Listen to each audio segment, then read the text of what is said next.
laki-laki itu dari kecil ketika jatuh, ketika dia terluka lalu dia menangis, dia orang tua akan secara otomatis mengatakan, mas kamu cowok, gak boleh nangis, harus kuat.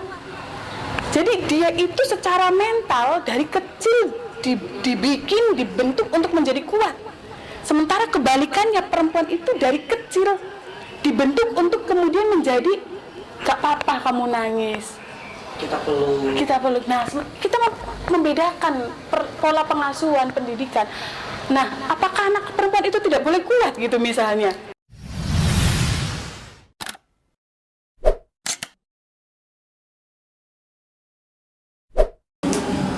Assalamualaikum warahmatullahi wabarakatuh. Alhamdulillah rabbil alamin wa bihi nasta'in ala umuri dunya waddin. Wassalatu wassalamu ala asyrafil anbiya'i wal mursalin wa ala alihi wa sahbihi ajma'in, amma ba'd. Sahabat-sahabat subscriber channel KM Al-Naroh yang saya cintai, alhamdulillah kita bertemu lagi dalam satu segmen, yaitu Sodik Sowan di dalam Kiai, yang alhamdulillah pada kesempatan kali ini kita dapat sowan di rumah atau di dalam ibunya yang sangat luar biasa, ibunya yang aktivis sangat luar biasa dan mempunyai kredibilitas yang luar biasa, yaitu Ibu Mamai Bunyai Mamai Mujahid, atau biasa dipanggil dengan Mbak Mamai, Kang Mamai. Beliau pernah menempuh pendidikannya formal dari mulai tingkat SD sampai tingkat aliyah di pondok pesantren, kemudian melanjutkan diploma 3-nya di Malang di Universitas Brawijaya jurusan bahasa Inggris, pendidikan bahasa Inggris, melanjutkan starta 1-nya di Universitas 11 Maret Surakarta jurusan sastra Inggris, kemudian melanjutkan lagi program starta 2-nya di Universitas Indonesia. Beliau aktivis yang sangat luar biasa. Beliau juga pernah mengikuti sebuah pelatihan women leadership di Belanda, dan juga masih banyak lagi kegiatan-kegiatan beliau yang berkaitan dengan aktivitas keperempuanan yang di dalam negeri maupun luar negeri, seperti di Australia dan juga di London dan yang lain-lain. Langsung saja kita sapa. Assalamualaikum Kang Mamai. Assalamualaikum warahmatullahi wabarakatuh. Keadaannya sekarang? Alhamdulillah. Kesibukannya lagi ngapain aja ini Kang Mamai? Kalau kesibukan sehari-hari sih hanya mengajar ya untuk saat ini di YIN Syekh Nurjati. Selebihnya saya juga membantu di Fatayat NU dan di Lakpesdam NU. Jadi saya di Fatayat NU saya menjadi ketua bidang 5 dan di Lakpesdam juga menjadi wakil ketua. Di cabang ya? PC, ya, pengurus cabang. Saya sudah mendengar kredibilitas Mamai di bidang gender. Iya. Di bidang gender luar biasa kredibilitasnya, sehingga saya pengen menguras ilmu dari Kang Mamai sampai sebersih-bersihnya, walaupun nggak bakal bersih karena ilmunya terlalu dalam. Wow. Mbak Mamai, kalau saya pertanyaan pertama itu, perempuan itu apa sih Mamai? Oke, saya mulai aja ya. Bismillahirrahmanirrahim. Assalamualaikum warahmatullahi wabarakatuh. Rabbi shrah li sadri wa yassir li amri wahlul 'uqdatam min lisani yafqahu qawli. Saya takut berbicara sebenarnya, jadi doa dulu ya. Volumenya agak kenceng dong. Oh gitu ya. Oke, sudah cukup? Siap. Oke, menurut saya perempuan itu apa? Perempuan itu ya sama dengan laki-laki. Perempuan itu Sama dengan laki-laki. Jadi mulai konsep penciptaan, Allah Subhanahu wa taala menciptakan laki-laki dan perempuan itu dari zat yang sama. Ya, maka berdasarkan tujuan dari penciptaan itu, saya meyakini bahwa perempuan dan laki-laki memiliki tujuan penciptaannya sama gitu. Seperti itu. Ketika Mbak Mamai mendefinisikan perempuan itu adalah sama dengan laki-laki, maka ada sebuah, mungkin teman-teman juga sudah mengetahui bahwa perempuan itu adalah berasal dari laki-laki atau dari tulang rusuk laki-laki. Berarti perempuan itu adalah bagian daripada laki-laki. Berarti tidak sama dong? Kalau dari proses penciptaannya itu kan dari nutfah ya. Itu kan sama kan, laki-laki dan perempuan kan sama, sehingga kemudian Profesor Dr. Nazaruddin Umar mengartikan tulang rusuk itu sebagai suatu metafora. metafora. Pengandaian ya. Jadi karena jelas-jelas di dalam Al-Quran sendiri itu sebenarnya dikatakan bahwa laki-laki dan perempuan diciptakan dari zat yang sama itu, yaitu air mani, nutfah atau nutfah yang kita iniin.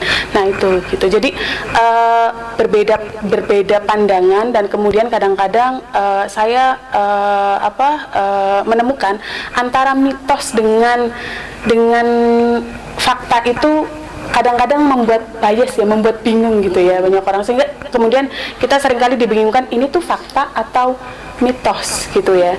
Jadi mungkin kalau misalnya dari sisi medis dan yang lainnya juga bisa dikatakan bahwa bukan salah satunya diciptakan dari yang lain gitu, tetapi merupakan penciptaan yang asal muasalnya adalah sama. Jadi ketika saya pernah mendengar katanya mungkin tidak berdasar, ketika ada yang mengatakan ada yang berdasarkan bahwa perempuan itu berasal dari tulang rusuk laki-laki, kemudian katanya ada sebuah penelitian mengatakan tulang rusuk laki-laki itu adalah ganjil karena memang itu untuk diambil dan diciptakan perempuan. Itu bagaimana itu? Saya belum menemukan satu jurnal kajian khusus yang kredibel untuk menjawab hal tersebut ya. Tetapi itu kan berarti ingin mencoba membuktikan secara saintifik bahwa apa yang tadi disampaikan bahwa perempuan itu terbuat dari tulang rusuk laki-laki atau tercipta dari tulang rusuk laki-laki, itu ingin dibuktikan gitu. Tetapi sebenarnya yang justru saya pertanyakan, apa sih tujuannya ya, ketika kemudian membuktikan bahwa perempuan itu diciptakan dari laki-laki, lalu tujuan dari pembuktian tersebut apa? Apakah hanya ingin mengatakan bahwa tuh kamu bagian dari saya gitu, maka saya itu sudah berkurang sebagian dari saya untuk kamu loh, tapi mungkin perempuan yang mana misalnya karena jadi kamu itu lebih lemah loh dari saya. Nah misalnya itu, jadi kita lihat lagi sebenarnya tujuan dari itu untuk apa gitu. Kalau saya memfilter itu misalnya berdasarkan kemaslahatan, keadilan dan lain sebagainya gitu ya. Kalau misalnya kita diciptakan dari atau kesetaraan gitu. Kalau kita kemudian, saya misalnya secara pribadi lebih percaya bahwa kita diciptakan dari tadi nutfah yang sama gitu ya, dari zat yang sama gitu. Maka kemudian saya ingin mengatakan bahwa di sini ada kesetaraan, ada kesamaan, ada keadilan, di mana Allah menciptakan dua makhluk yang sama, kemudian berharap bahwa keduanya pun saling memperlakukan secara setara, secara adil, secara seimbang gitu. Nah, kalau tujuannya adalah kemaslahatan di antara keduanya, maka saya mengikuti yang itu. Kalau tujuannya hanya untuk kemudian merendahkan salah satunya, maka saya tidak akan mengikuti itu gitu. Ya. Nah, kemudian kenapa pada akhirnya dalam kehidupan sosial seringkali perempuan tidak sama dengan laki-laki? Dalam hal apa misalnya? Saya tanya dulu sebelumnya ke Mama. Perempuan itu sama nggak dengan laki-laki? Dalam hal apa? Misalkan semuanya sama nggak? Oke. Sekarang secara general ya, kita bicara mulai dari perbedaan fisik. Jadi kalau dalam ilmu sosial, bagaimana kita memahami persoalan perempuan ya? Bagaimana kita memahami persoalan perempuan itu kita memulai dari perbedaan fisik, di mana perbedaan itu kita laki-laki dan perempuan itu ada perbedaan fisik dan ada perbedaan gender atau social role, peran sosial nantinya. Nah, kita memulainya dari perbedaan fisik, bahwa apa yang menjadi perbedaan laki-laki dan perempuan yang bersifat fisik itu adalah given ya. Kalau dalam teori sosial itu namanya given, pemberian mutlak, hak dari Allah gitu ya. Ini kita diberikannya begini, bahwa secara fisik perempuan itu memiliki rahim, memiliki payudara, memiliki vagina ya. Sementara laki-laki itu memiliki penis misalnya. Itu fisik, dimanapun di seluruh belahan dunia manapun itu sama ya.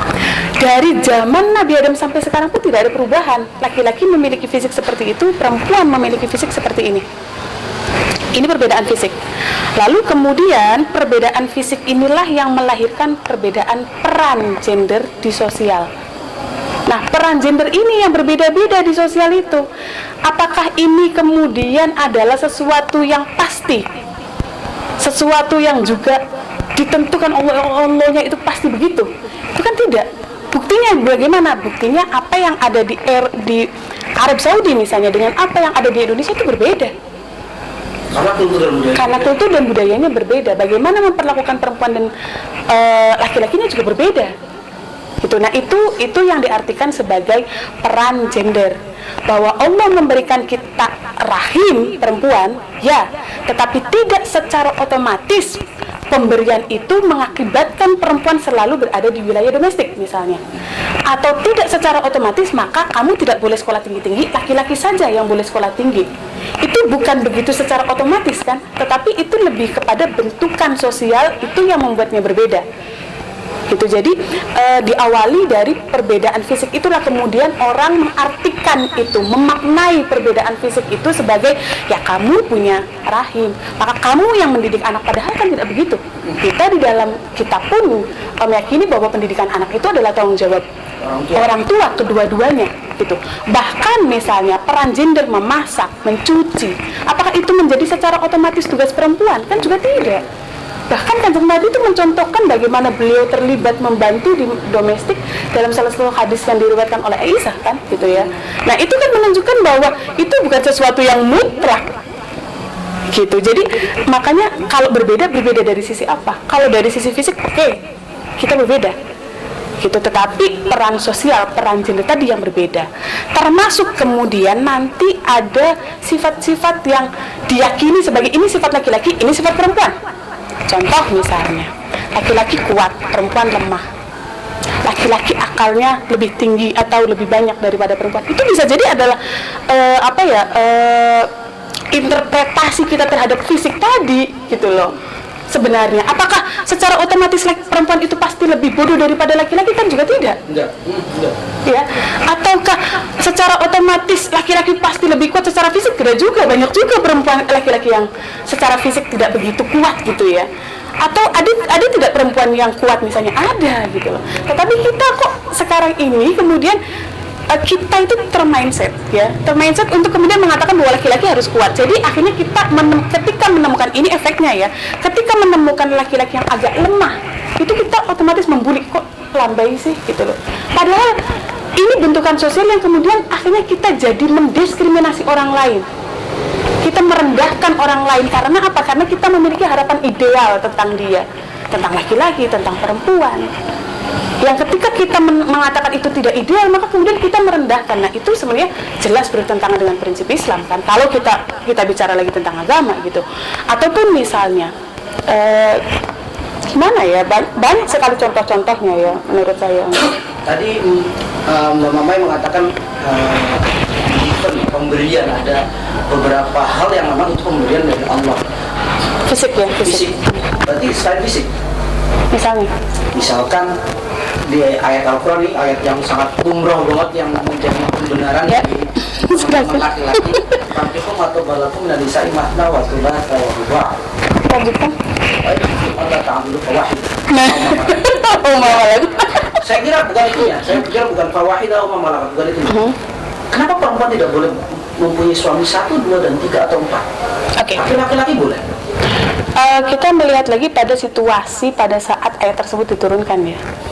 Gitu. Jadi pada saat itu perempuan pada zaman sebelum Islam itu ada, itu perempuan sama sekali tidak memiliki harga, bahkan diwariskan katanya. Ya kan. Jadi ketika kemudian pembatasan, tidak ada perlindungan dalam pernikahan itu, tidak ada bagi perempuan itu. Ya, jadi laki-laki itu boleh memiliki sebanyak-banyaknya. Karena untuk melindungi perempuan. Bukan pada saat itu. Pada zaman ketika ayat tersebut diturunkan, itu masyarakatnya memiliki pasangan yang sangat banyak dan tidak dibatasi. Oh. Gitu loh. Jadi ketika Nabi itu ketika turun wahyu tersebut, itu justru memberikan perlindungan pembatasan terhadap perempuan satu, dan tujuan akhirnya ingat adalah fawahidatan. Saya itu ada catatan ya, itu. Ketika takut, iya, tidak bisa berbuat adil. Nah itu, jadi ada syarat adil, yang itu menurut sebagian itu ditafsirkan bahwa adil itu sangat berat. bahkan memungkinkan untuk tidak mungkin ya, karena dari sisi bukan hanya materi adil itu, tetapi perasaan dan lain sebagainya gitu. Jadi maka di situ menurut saya Islam sangat memuliakan dengan kemudian memberikan batasan terhadap berapa banyak perempuan, dan jika memungkinkan satu saja itu jauh lebih baik jika kamu tidak bisa berbuat adil. Maaf saya potong dulu. Ketika misalkan adil itu juga menuju kepada perasaan, artinya nggak mungkin untuk adil dong. Betul, makanya sangat sulit. Maka ada kemudian, ini kan kita bicara tentang tafsir ya, maka kemudian beberapa ahli tafsir mengatakan, ini yang umum itu mengatakan bahwa perempuan laki-laki boleh menikah 4 kali berdasarkan ayat tersebut.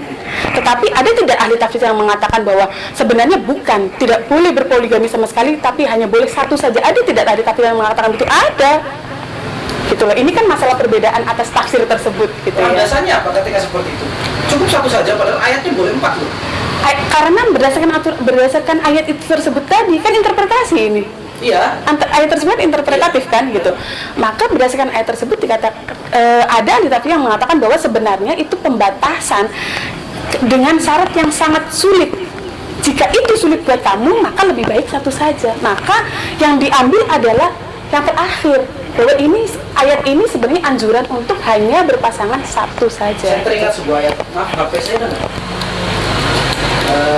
Saya teringat sebuah ayat yang tidak mungkin adil itu. Saya penasaran. Penasaran. Ini ada ayat yang saya pernah baca, sebuah ayat yang laki-laki itu nggak mungkin adil ketika mempunyai beberapa istri. Entah dulu kata kuncinya. Saya nggak hafal Quran jadi kayak gini. Sama saya juga. Ini tapi saya tidak memberikan pandangan saya secara pribadi jika tentang ayat-ayat, hadis ataupun yang lain ya, karena saya tidak dalam kapasitas untuk bicara tentang masalah Al-Quran, hadis, karena saya bukan ahli Al-Quran, bukan ahli hadis. Tetapi kalau misalnya ketika membahas poligami itu betul. Wa in khiftum Allah tadi wa in khiftum Allah itu sebenarnya gini ya. Ayat yang pertama yang tadi saya katakan wa in khiftum Allah tuqsitu fil yatama. Tapi fankihu ma tabalakum. Dan sebenarnya itu ayat kan sebenarnya tentang anak yatim. Iya. Betul. Iya, wa in khiftum ketika kalian takut, kalau saya artikan tidak bisa berbuat adil kepada anak yatim. Anak yatim kan anak menikahlah dengan perempuan yang kamu sukai saat 2, 3 betul.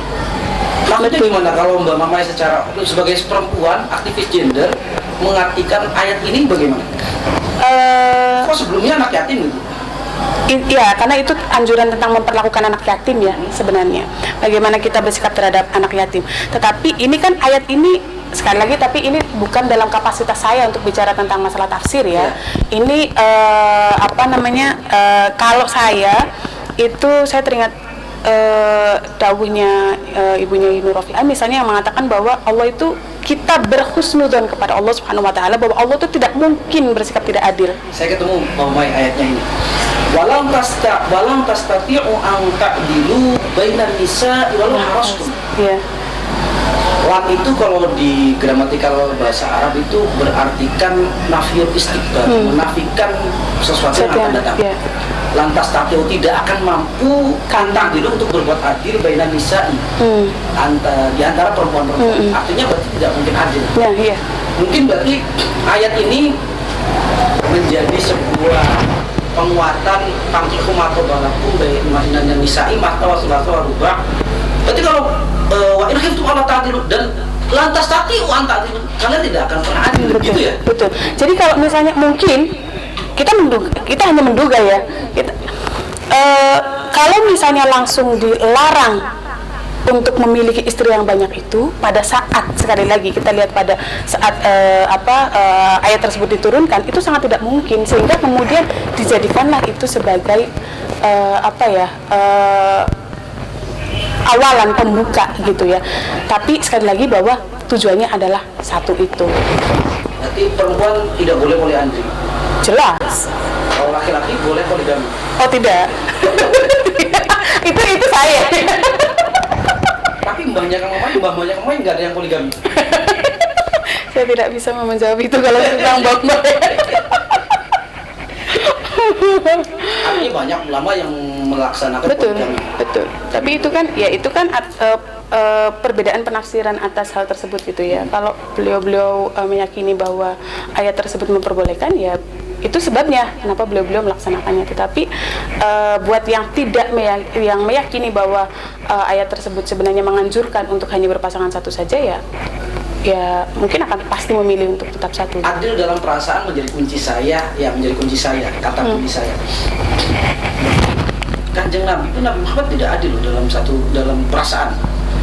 Dengan bukti adanya jealous, adanya cemburu terhadap Aisyah, tercemburu terhadap Nabi ketika Nabi mempunyai seorang istri yang bernama Maria al-Qibtiyah. Kemudian Nabi sering mengunjungi Aisyah cemburu. Sayyidah Aisyah cemburu. Berarti Nabi nggak adil loh. Gimana ya? Tanggapannya gimana? Kalau dalam kasus Nabi kan berbeda ya. Nabi itu kan maksum ya. Ya, maksud. Nah, maka menurut saya akan sangat sulit buat kita ya, orang-orang zaman sekarang gitu, untuk kemudian mengikuti Nabi. Nabi saja yang poligaminya itu bukan atas kehendak sendiri ya. Kemudian kalau kita lihat itu hampir istri-istrinya itu jarang yang masih gadis ya, masih gadis, lebih muda dari istri yang dahulunya. Itu bukan menjadi syarat buat kanjeng Nabi itu ya. Nah, Aisyah aja yang terakhir itu, tetapi yang lainnya kan tidak. Jadi kalau menurut saya dalam kasus Nabi itu tidak bisa menjadi, kalau untuk orang sekarang ya, tidak menjadi sebuah patokan ya. Tidak bisa menjadi sebuah patokan karena kanjeng Nabi itu adalah tidak dikatakan itu adalah sunnah gitu. Berarti kalau sunnah ya carinya yang lebih tua. Gitu ya? Yang punya anak, iya. Karena dalam pelindungan terhadap anak yatimnya dan yang sebagainya gitu loh. Nabi menikahi Sayyidah Khadijah lebih tua. Nah, misalnya. Kaya lagi. Nah, iya misalnya, silakan gitu. Jadi kalau mau sunnah ya kita konsisten terhadap apa yang dilakukan oleh kanjeng Nabi gitu ya. Dan itu sangat berat. Sebuah pembenaran. Betul. Seorang laki-laki untuk mudah memperistri beberapa perempuan. Karena tidak mungkin untuk adil. Lantas tatiu anta'dilu bainan nisa'i walau harastu. Oh iya. Nah sekarang pada kenyataannya kenapa banyak sekali yang memisah-misahkan antara laki-laki dan perempuan dari segi, misalkan contoh saja kita ke olahraga. Kenapa cabangnya ada perempuan sendiri, laki-laki sendiri, tidak digabungkan? Oke. Kalau bicara tentang masalah bagaimana kondisi perempuan saat ini ya, itu kita bicara tentang perempuan secara umum di dunia, ya.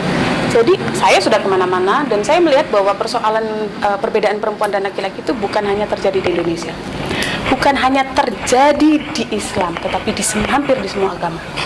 Ya, bagaimana misalnya di Hindu, Buddha,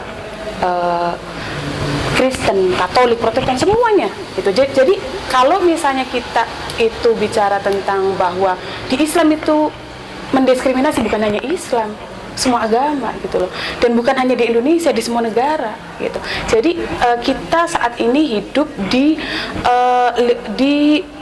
dunia yang sangat patriarki. Dunia patriarki itu artinya dunia yang mengutamakan, melebihkan perempuan atas laki-laki, melebihkan laki-laki atas perempuan gitu ya.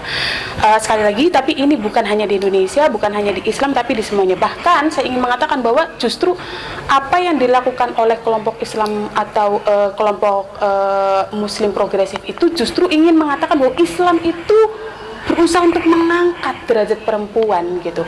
Bahwa dalam Islam itu kanjeng Nabi sendiri mencontohkan bagaimana memperlakukan para istrinya, memperlakukan anak yatim dan lain sebagainya gitu. Menurut saya begitu justru. Jadi ketika misalnya dikatakan bahwa Islam mendiskriminasi, Islam yang mana gitu ya? Islam itu mendiskriminasi atau menempatkan perempuan pada kelas yang kedua, Islam yang mana? Maka nanti siapapun bisa melihat gitu loh, bahwa dalam Islam sendiri ada juga yang meyakini bahwa kanjeng Nabi itu tidak seperti itu gitu ya, dan lain sebagainya. Islam sendiri itu bukan begitu gitu ya. Nah sekarang kita bicara tadi tentang kenapa sih gitu ya, misalnya di dunia olahraga, di sekolah bahkan ya, atau otak juga kadang-kadang kayak perlombaan qiraatul kutub, cabang laki-laki, cabang perempuan. Tidak disatukan. Tidak dianukan ya. Oke, kita hidup di dunia patriarki. Apa sih dunia patriarki? Itu dunia yang mengutamakan laki-laki atas perempuan. Jadi tanpa kita sadari, kita itu selalu mendahulukan laki-laki atas perempuan. Contoh misalnya, saya suka sekali memberikan contoh ini karena menurut saya ini yang paling agak konkret dan mudah. Ada satu keluarga yang memiliki 2 orang anak laki-laki dan perempuan. Lalu dia hanya bisa membiayai 1 orang anaknya saja. Kira-kira siapa yang akan disekolahkan? Laki-laki biasa. Nah, itu artinya kita itu tidak mempertimbangkan siapa yang lebih mampu, siapa yang lebih semangat, siapa yang lebih disiplin gitu ya. Kita tidak melihat itu, maka menurut saya itu sangat tidak adil. Padahal anjuran untuk menuntut ilmu Islam nih, kita bicara Islam ya, di dalam Islam anjuran untuk menuntut ilmu itu laki-laki dan perempuan, bukan hanya laki-lakinya saja, tapi laki-laki dan ini masalah praktek, masalah budaya gitu. Antara apa yang dianjurkan dengan prakteknya itu berbeda gitu. Itu satu misalnya. Yang kedua, saya juga sering menguji ini. Ibu sama bapak pinter siapa? Pinter siapa? Pinter bapak gitu. Hampir semua bahkan saya juga misalnya diujikan seperti itu, saya akan mengatakan bahwa bapak yang lebih pintar daripada ibu gitu.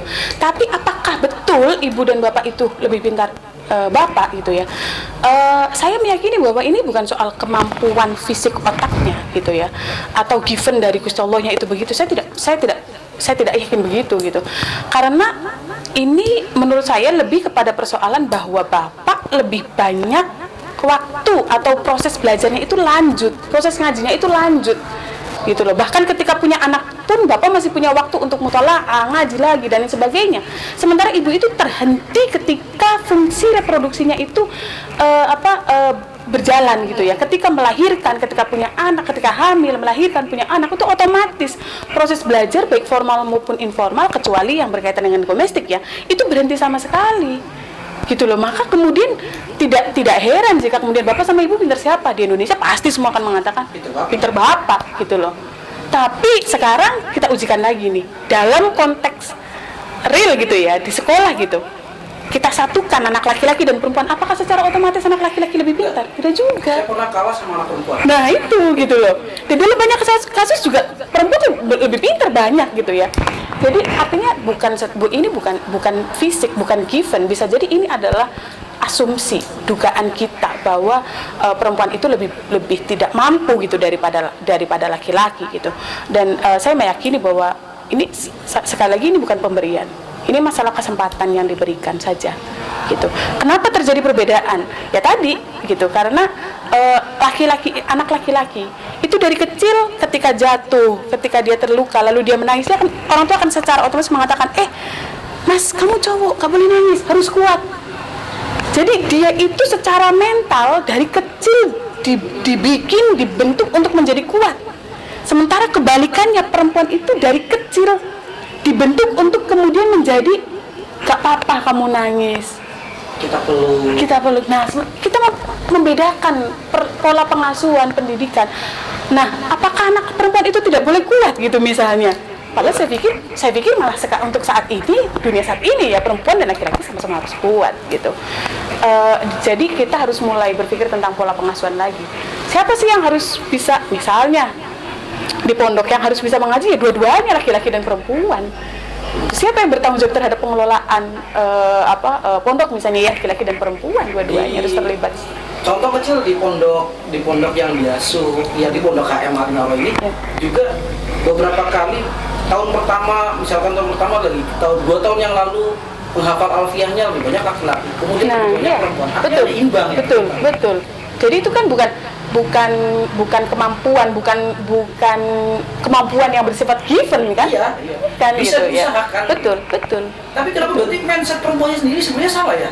Kadang-kadang salah loh. Saya tidak menyalahkan perempuan. Saya tidak bisa menyalahkan perempuan. Kenapa? Karena perempuan itu ketika kecil dia menjadi tanggung jawab bapaknya, dan ketika dia dewasa dia menjadi tanggung jawab suaminya. Jadi dia tidak pernah mempersiapkan diri untuk itu. Jadi pola asuh ya.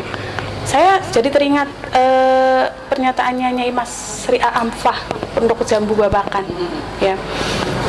Beliau mengatakan begini, beliau itu kan perempuan yang sangat kuat dan sekarang itu mengasuh 1.500 santri, luar biasa ya, besar sekali ya.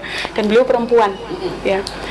Lalu ketika pernah di dalam wawancara beliau ditanyain kan, Bu Nyai kenapa gitu laki-laki perempuan itu lebih lemah daripada laki-laki gitu secara umum. Lalu beliau mengatakan gini, yang menjadi pegangan kita berbeda. Perempuan itu menyiapkan diri untuk bersandar kepada laki-laki, sementara laki-laki menyiapkan diri untuk bersandar kepada Allah Subhanahu wa Ta'ala. Ya jelas saja nggak imbang. Coba kita dari awal sudah mempersiapkan perempuan juga untuk hanya bersandar kepada Allah Subhanahu wa Ta'ala, itu bisa jadi sama-sama kuatnya gitu, sama-sama hebatnya. Tetapi mungkin itu, kalau saya sih, saya tidak menyalahkan perempuan, tetapi lebih kepada memang pola asuh dari kecilnya sudah berbeda gitu. Jadi main betul, psikis, mental, ya betul. Mindset juga. Kalau misalkan lagi ngantri itu perempuan ladies first kan? Karena tidak mau dibedakan dengan laki-laki dan perempuan, daripada orang yang sering ngomong perempuan, sering ngomong emansipasi, tapi ketika didahului laki-laki semacam itu ya dalam kasus kecil dia merasa nggak terima gitu. Saya lebih ingin mengatakan hal yang substantif ya, lebih kepada masalah persoalan tadi, kesempatan untuk belajar, kesempatan untuk mengaji, kesempatan untuk bermanfaat kepada orang banyak gitu. Saya ingin lebih ke situ gitu, karena menurut saya itu lebih menguatkan, lebih memberikan motivasi, lebih memberikan inspirasi kita untuk berkembang gitu, untuk perempuannya sendiri gitu. Jadi buat saya lebih suka bicara tentang hal yang substantif daripada kalau misalnya kayak gitu kan sebenarnya tidak terlalu substantif juga gitu ya. Kalau ada sebuah ayat yang mengatakan ar-rijalu qawwamuna 'alan nisa, itu gimana? Mungkin Mas Emil lebih tahu ya. Kalau saya kan linguistik tadi bahasa Inggris. Satu kata itu bisa memiliki banyak makna. Ya, termasuk kata qawwam katanya. Qawwam itu tidak hanya berarti pemimpin, tetapi bisa juga mitra, partner. Ya. Atau bahkan penyangga, pasangan. Kalau penyangga kan berarti yang nyanggah lebih kuat daripada yang disanggah. Iya, tapi kan maksudnya kalau itu kan masih tetap ada pola relasi yang satu lebih kuat dan satu lebih lemah gitu ya. Tapi kalau misalnya partner itu kan, partner itu teman bersama. Jadi partner itu teman sharing, teman diskusi, teman jadi kita beriringan gitu ya. Tidak ada yang satu yang harus di depan, ini yang di belakang gitu. Nah, saya lebih memilih mengartikan ar-rijalu qawwamuna 'alan nisa itu sebagai perempuan adalah laki-laki adalah partner bagi perempuan, atau ya. Tapi banyak sekali, kenapa? Karena itu ya, karena memang mindset pola asuhnya juga beda, sehingga berdampak psikis dan mental berbeda, sehingga mengartikan ayat itu menjadi berbeda ya. Kalau saya tidak salah, tafsir yang sekarang sudah partner di tafsir yang Kemenag yang sekarang ya. Terjemahan mungkin ya? Iya, terjemahan. Saya kira gini, ketika banyak ulama banyak yang mengartikan seperti itu, jalur qawwamuna 'alan nisa diartikan partner. Tidak ada, Bang. Ya, ada, tapi tidak populer. Tidak populer. Dan juga ketika diartikan oleh ulama-ulama sekarang, banyak sekali mungkin dari kalangan pesantren sendiri yang membedakan, oh itu sih kitab putih dari seperti itu. Iya. Sehingga tidak diterima gitu loh, Mama. Betul. Ya itu kan masalah, sekali lagi itu masalah budaya, masalah masalah penerimaan. Saya pikir sekarang dalam Basul Masail di PBNU sendiri sudah mulai memasukkan kitab-kitab kontemporer, gitu ya. Itu termasuk kemarin Kak Fakih atau Ki Husin juga mulai memberikan rujukan beberapa kitab-kitab kontemporer yang sudah bisa digunakan gitu. Saya dengar sih sudah begitu. Jadi ada beberapa kitab kayak semacam Fikul Islam karya siapa itu, Wahbah Zuhairi. Ya, Wahbah Zuhairi, betul. Atau karyanya Said Ramadan Al-Buti, ya betul. Itu sudah dipakai untuk zaman sekarang. Betul. Karyanya tafsir Ayatul Ahkam karyanya Ali As-Sobuni itu sudah dipakai untuk menjadi rujukan, menjadi referensi bagi teman-teman mubahith juga. Lah, saya menarik lagi di ketika saya mondok dan aktif di pengurus cabang di Cirebon di LBM Lembaga Basul Masail. Ketika saya LBM itu mengadakan sebuah acara event Basul Masail, santri laki-laki sendiri, santri perempuan sendiri, kualitasnya pun berbeda, kualitas pembahasannya ini Bang. Gimana itu? Ya, Apa kembali ke asal pola asuh tadi? bisa jadi gitu. Tapi kita perlu berarti ini kan proses panjang ya. Artinya gini, mindset orang muda sekarang pun dalam mendidik kan masih kurang lebih sama dengan mindset orang-orang dulu. Ya buktinya itu. Ketika kemudian ke anak laki-laki misalnya kita menuntut dia untuk menjadi kuat, tetap kuat, tidak boleh nangis misalnya. Itu apakah itu terjadi dalam pola pengasuhan sekarang? Iya gitu. Orang-orang ibu-ibu muda sekarang banyak yang masih begitu gitu ya. Jadi walaupun sudah banyak sekali orang yang mengatakan bahwa ayo kita berikan pola asuh yang sama terhadap anak laki-laki dan perempuan karena mereka memiliki kemampuan dan yang lainnya itu sama, tetap saja masih banyak yang kemudian membedakan gitu. Jadi kapan ini bisa laki-laki dan perempuan sepenuhnya bisa kemudian sama, setara dari sisi kesempatan, dari sisi misalnya tadi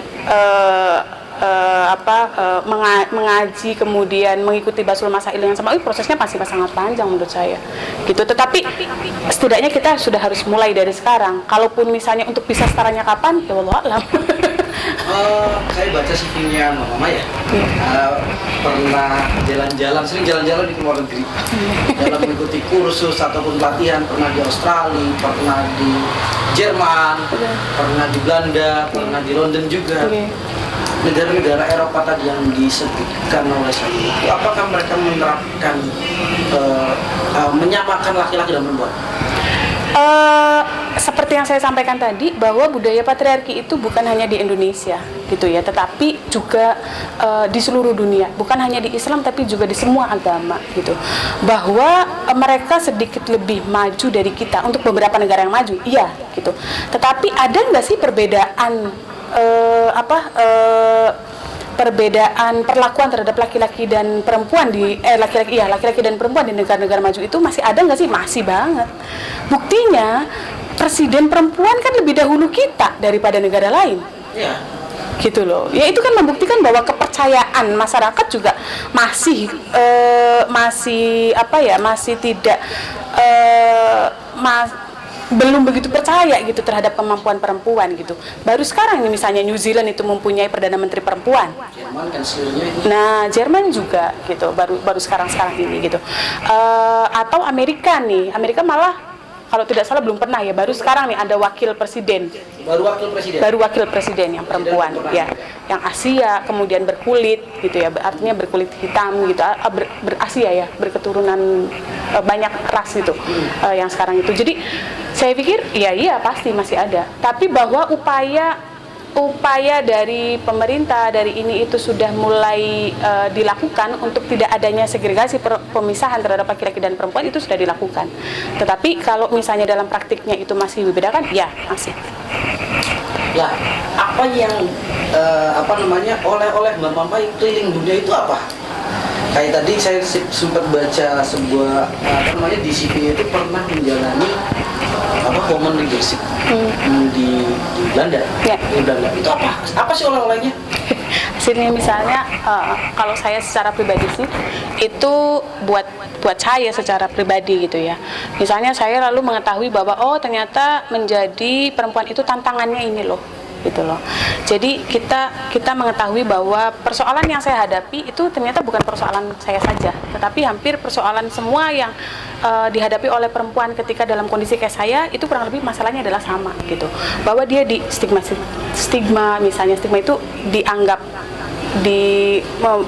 disematkan anggapan-anggapan gitu ya. Terus kemudian tidak memperoleh kesempatan yang seringkali tidak sama gitu ya, atau tidak dianggap karena perempuannya dan lain sebagainya. Ternyata hampir semua perempuan itu mengalami persoalan yang sama. Itu yang kemudian saya pelajari. Satu, jadi saya menjadi Oke, itu bukan masalah. Saya tidak sendirian gitu. Saya tidak harus berhenti di sini, tapi saya harus lanjut aja gitu.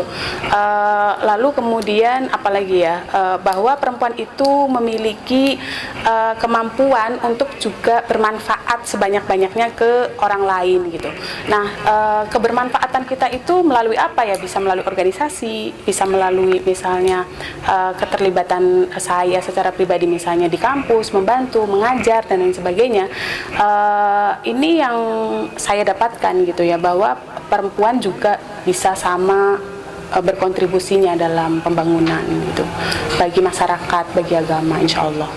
Nah, kemudian untuk penyemangat bagi mbak santri, ya subscriber yang perempuan, bagaimana sih cara sebagai seorang santri atau seorang perempuan untuk menunjukkan dirinya bahwa dia lebih baik dan dia juga punya hak yang sama dengan laki-laki?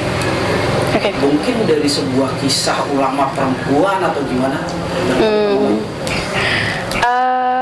Kalau saya sih ingin mengatakan bahwa Islam itu tidak membedakan laki-laki dan perempuan dalam hal-hal yang berkaitan yang substantif, misalnya tentang pendidikan, kesehatan, politik, ekonomi dan lain sebagainya.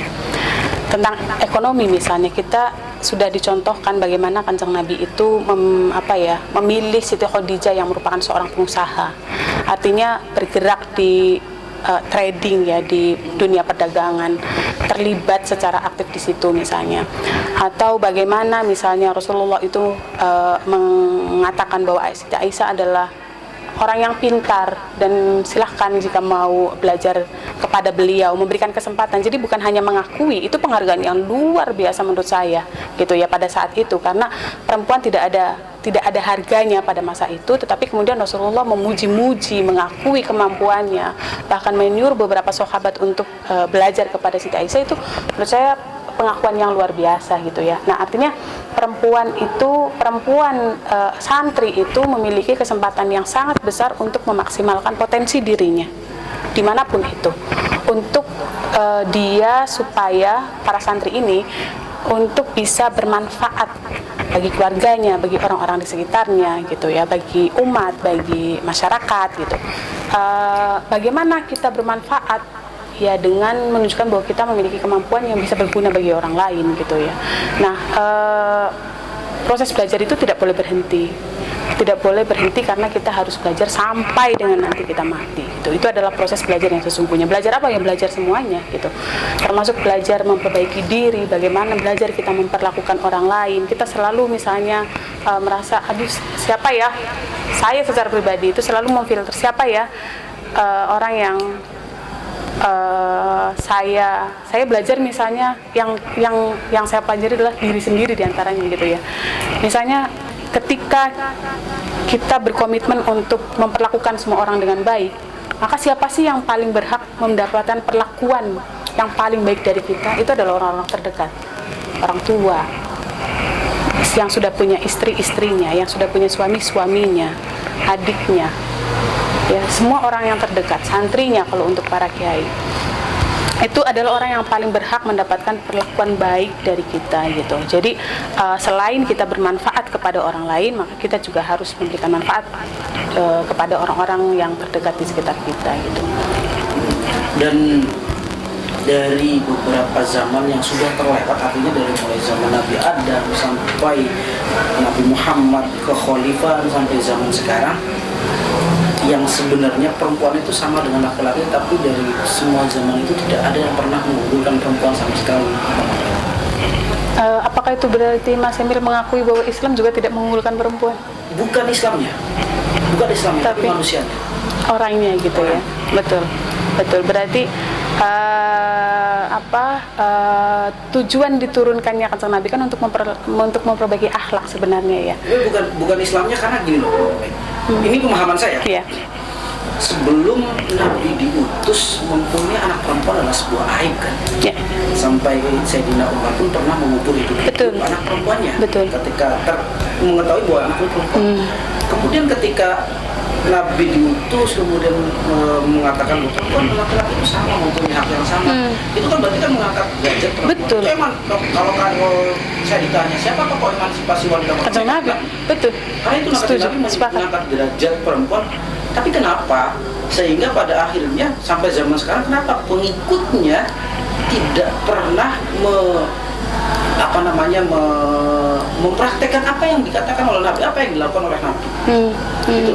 Kemudian sebelum Nabi diutus, ketika perempuan itu dalam masa haid, diasingkan, tidak boleh berkumpul dengan keluarga, dianggap najis dan yang lainnya. Ketika Nabi diutus nggak apa-apa kok, ayo kita seragam. Cukup ini loh ada caranya. Betul. Itu. Dan kadang saya sebel sendiri sama perempuannya. Sampai sebel sendiri. Contoh kecil, saya belajar fikih head. Saya belajar fikih head. Salatul Maghrib. Salatul Maghrib itu puyang sekali loh Mama Mai. Puyang sekali. Karena apa? Menghitung, saya tidak mengalami. Betul. Saya tidak mengalami sehingga tidak ada bayangan di Bagaimana? saya, Betul. Tapi perempuan sendiri itu malah meremehkan dengan hal-hal semacam itu. Dengan tidak sungguh-sungguh di pelajaran Risalatul Mahid. Ujian di pondok HM itu Risalatul Mahid yang paling gede anak cowok. Ini kan sebuah luar biasa loh kata saya. Iya. Lah kata Mama, solusi semacam itu seperti apa gitu loh. Ya mungkin tadi ya, bahwa yang harus kita bangun itu mentalnya dulu gitu ya, mungkin ya, atau pada saat yang bersamaan lah antara ngaji dan mental itu harus dibangun secara bersama-sama gitu. Ya ini sebenarnya bukan persoalan kemampuan saya pikir ya, tetapi memang ya tadi mindset mungkin ya, mindset perempuannya itu sendiri gitu, bahwa memang sudah berkarat mindset seperti itu. Betul. Sehingga dia tidak. Dan dia mendapatkan itu juga kan dari proses pembelajaran orang-orang di sekitarnya, dari orang tuanya, dari masyarakat, dari semuanya yang membangun dia, sehingga kemudian dia sampai kepada pemahaman bahwa perempuan itu nggak penting, dirinya itu tidak penting gitu. Semua hal yang berkaitan dengan dia itu nanti kan saya sih begini, nanti kan saya sih dengan ini, nanti kan saya begini gitu. Jadi dia dalam hidupnya tidak pernah disiapkan untuk bertanggung jawab atas dirinya gitu ya. Bahkan kan misalnya ada nih yang mengatakan begini, dosanya istri itu ditanggung oleh suami. Enak banget gitu. Nah itu salah satu yang kemudian oleh Kak Faki dan yang lain itu dikatakan ya nggak mungkin lah gitu ya. Dosanya istri ditanggung oleh dianya sendiri, tidak mungkin ditanggung oleh suami gitu. Jadi mungkin atas dasar itu, atau misalnya banyak sekali ya menurut saya hal-hal yang membuat perempuannya itu sehingga menjadi dia melemah untuk mengupayakan kemampuan dirinya gitu. Yaitu mindset menurut saya gitu. Saya kira gini loh, ketika ada seorang istri ada kata-kata seperti itu, dosanya istri tanggung suami, sebenarnya karena istri tanggung jawab suami. Sebenarnya kalau suami melakukan dosa pun suami itu juga tanggung jawab istri loh. Iya. Betul. Setuju kalau itu. Sama-sama setuju. Saya nggak terima loh. Setuju kalau itu. Saya berbuat dosa, misalkan saya yang nanggung. Nah, setuju kalau itu. Bisa jadi dia berdosanya ke orang tuanya gitu, tapi nanti masa ini nggak ikut nanggung kan? Ya, saya setuju sekali. Jadi ya mungkin itu yang harus ditanamkan pada setiap perempuan, tanggung jawab atas dirinya gitu ya. Tadi bahwa kewajiban untuk mencari ilmu juga untuk dirinya gitu, bahwa dia membutuhkan itu bukan untuk orang lain gitu. Nah, sekali lagi ya itu kembali ke masalah mungkin pola pengasuhan, mindset yang membentuk dia sehingga sampai kepada pemikiran itu gitu. Ya mungkin kita harus mengubah cara kita mendidik anak agar untuk kedepannya dia lebih baik gitu ya. Sebagai penutup Mama Mai, pertanyaan yang sebagai penutup, ketika seperti itu, kenapa Al-Quran menyontohkan selalu mengunggulkan laki-laki? Seperti contoh, ya ayyuhalladzina amanu, itu domir yang dikhususkan untuk laki-laki. Atau misalkan kata ganti Allah di dalam setiap ayat tidak pernah perempuan. Qul huwallahu ahad, itu adalah domir untuk mufrad muzakkar ghaib. Kenapa? Berarti itu ada sebuah sekte pemisahan antara laki-laki dan perempuan. Laki-laki lebih kuat daripada perempuan. Ini wallahu alam ya, karena sekali lagi saya bukan ahli tafsir, tapi saya mencoba untuk menjawabkannya. Ibu Nyai Nur Rofiah itu salah satu dosen tafsir di PT IKI itu mengatakan bahwa Islam itu turun di negara Arab, ya, dengan ternyata kontur bahasa Arab, struktur bahasa Arabnya itu memang sudah lebih mendahulukan laki-laki atas perempuan. Gitu. Jadi ini kembali lagi ke masalah, kalau menurut saya, budaya yang itu bersifat sangat lokal.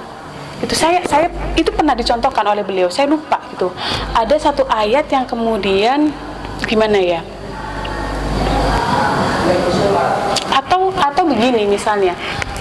Kalau saya tidak salah ingat gitu ya, beliau itu pernah mencontohkan satu buah ayat yang kemudian coba sebutkan mana yang dari sisi gendernya gitu ya. Dari sisi gender ini mengacu ke siapa? Itu hampir semua ayat, bukan ayat tapi dalam satu ayat itu rujukan ke laki-lakinya bisa sampai 6 ya. Untuk perempuannya itu 1 gitu, yang merujuknya ke perempuannya gitu. Nah lalu pertanyaannya adalah apakah ini berarti pemaknaannya itu semuanya untuk laki-laki? Itu yang jadi pertanyaan. Jadi mungkinkah bahwa ini tuh sebenarnya karena struktur bahasa Arab itu sudah begitu? Struktur bahasa Arab, budayanya? Termasuk budaya karena bahasa itu ada sebuah ayat yang mengatakan lidzakari mislu hadzil unsayyain. Di dalam sebuah hukum waris ketika laki-laki mendapatkan lebih banyak daripada perempuan. Itu gimana itu? Berarti mengunggulkan laki-laki. Kalau masalah waris sama seperti tadi ya, seperti masalah dia merupakan masalah poligami tadi. Dia merupakan ayat yang menjadi lompatannya 4 tujuannya 1 gitu kan ya, lompatannya 4 tujuannya 1. Jadi dia menjadi karena melihat lagi pada kondisi pada saat itu sama dengan hal waris.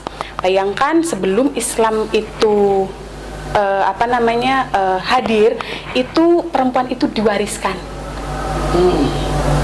Iya kan? Ya, lalu dia diwariskan kepada ahli waris. Ketika sang suaminya meninggal, maka dia menjadi seperti barang kepemilikan. Yang nanti kepemilikannya itu dia beralih ke ini. Nah, itu dalam budaya lain masih ada yang begitu ya. Tapi kemudian Islam ini mengubah dia menjadi memiliki hak. Itu kan sudah luar biasa. Iya. Itu usaha ya. Iya, itu upaya. Gitu. Nah, nanti pada praktiknya misalnya berdasarkan kesepakatan keduanya antara misalnya ahli waris itu kemudian menyepakati kita dibagi secara merata saja, secara adil saja, saya tidak ya sih boleh saja silakan. Gitu. Nah, makanya gitu. Menurut saya itu sudah upaya yang luar biasa untuk zamannya ya, untuk zamannya gitu. Jadi Islam itu tidak serta-merta tidak kemudian ketika memerintahkan itu tidak mengabaikan budayanya. Jadi masih tetap supaya di situ pada saat itu tuh diterima dulu. Gitu loh. Karena itu suatu yang luar biasa, usaha yang luar biasa. Kalau misalnya kemudian gini, bayangkan kalau misalnya ya waktu itu perempuan diwariskan lalu kemudian perintahnya adalah perempuan mendapat waris 3/4 langsung misalnya begitu. Tidak akan diterima. Bisa jadi akan terjadi penolakan yang luar biasa. Gitu. Atau misalnya disamakan langsung dengan laki-laki, bisa jadi terjadi penolakan yang luar biasa. Maka menurut saya itu adalah suatu usaha yang dilakukan oleh Islam untuk kemudian mengangkat derajat perempuan pada saat itu. Karena perintah Al-Quran itu fadzakir untuk berpikir. Nah, iya. Saya teringat beberapa teman-teman saya mengatakan, ya banyak lah teman-teman dari luar itu mengatakan beda laki-laki dan perempuan dari segi aurat pun beda. Saya katakan bedanya dari mana? Bedanya mana? Kalau perempuan itu seluruhnya aurat, kalau laki-laki itu mah bina surati wal antara lutut pusar dan lutut itu di dalam sholat. Saya kira itu di dalam sholat. Betul. Kalau auratnya laki-laki di mata perempuan ya seluruhnya. Ya. Semuanya itu aurat. Betul. Begitu juga perempuan di mata laki-laki ya semuanya aurat. Artinya ketika perempuan pakai cadar untuk di depan laki-laki, mestinya laki-laki juga pakai cadar di depan perempuan. Setuju bukan? Setuju. Tetapi ghudul basor ya. Iya. Masalah ghudul basor itu sebenarnya lagi-lagi saya mengutipnya dari Ibu Nyai Nur Rofiah. Menurut beliau ghudul basor itu sebenarnya bukan pandangan dalam arti fisik. Gitu ya, bukan pandangan dalam arti fisik. Artinya gini. cara pandang mindset kita melihat orang lain gitu. Jadi mindset kita melihat orang lain itu dengan penuh kerendahan hati, penghargaan, lalu kemudian kita menghormati. Itu cara pandang. Ghadul basar itu bukan kemudian mata dengan mata gitu, tetapi lebih kepada mindset gitu. Jadi sama gitu loh, sama. Bahkan dari segi aurat pun sama lah. Iya. Beda sholat aurat itu ketika sholat, di luar sholat sama saja. Betul. Terbukti ketika perempuan dengan perempuan berhadapan perempuan dengan perempuan, maka auratnya pun sama. Beda surat aurat kalau nggak. Iya, ya. Itu loh, saya kadang-kadang sebel kayak gitu. Terutama pada orang-orang yang bermindset cingkrang itu loh. Ya, betul. Itu kadang-kadang harus pakai ini. No, enggak loh, itu salah. Kalau laki-laki sama aurat. Ya. Dan tadi kalau misalnya cara kita memandang orang lain itu dalam diartikan sebagai pandangan yang bersifat fisik gitu ya. Itu orang dicadarin kayak gimana pun tetap saja akan melihatnya secara seksi, menggoda gitu ya. Bahkan Karena kadang-kadang lebih penasaran orang. betul. Jadi itu sekali lagi itu tentang cara pandang kita. Orangnya memakai baju kayak gimana pun kalau kita menghormati dia sebagai makhluk Allah yang harus kita hormati, yang harus kita lindungi, kita tidak akan melakukan apapun gitu loh. Betul, ya. Jadi terima kasih Bapak Mai. Siang malam hari ini alhamdulillah saya sudah diberikan kesempatan untuk menguras ilmunya, walaupun tidak terkuras semuanya, masih banyak sebenarnya, tapi karena keterbatasan waktu, terima kasih sekali lagi. Saya ada sebuah kesimpulan bahwa yang pertama, perempuan dan laki-laki itu adalah sama di dalam hak sosial, hak berpolitik, dan juga hak berpendidikan. Itu semuanya sama. Mengenai ayat-ayat Al-Quran yang sering diungkapkan dalam Al-Quran mendahulukan laki-laki dan perempuan, seperti ya ayyuhalladzina amanu itu kan laki-laki yang itu karena pengaruh dari kultur bahasa Arab yang ketika menyebutkan itu lebih ke laki-laki dulu daripada perempuan. Terima kasih, kurang lebihnya mohon maaf, mudah-mudahan dapat bermanfaat. Jangan lupa untuk subscribe, like, dan share video kali ini. Allahumma fiq lakum thariq. Assalamualaikum warahmatullahi wabarakatuh.